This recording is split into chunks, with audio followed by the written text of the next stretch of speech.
I am the Tofu Golem. Please enjoy the video. You start by powering off the Jabra headset and removing cables, then you locate the cushion seam.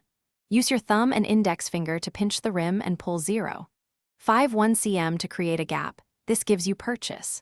Once you have that initial lift, make small, even pulls around the ear cup. Move slowly so you don't separate the speaker housing or stretch the retention ring.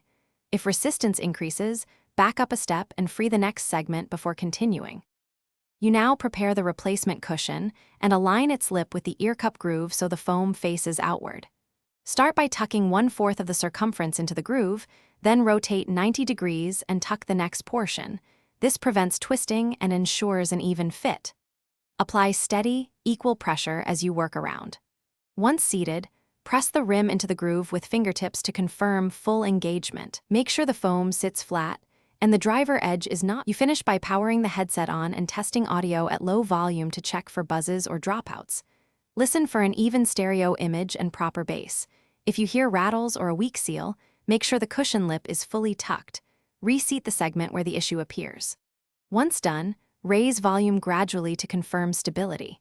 If the foam or retention ring is torn, stop and replace with an official Jabra part to avoid permanent driver damage. Thanks for watching. Consider subscribing if we helped you today.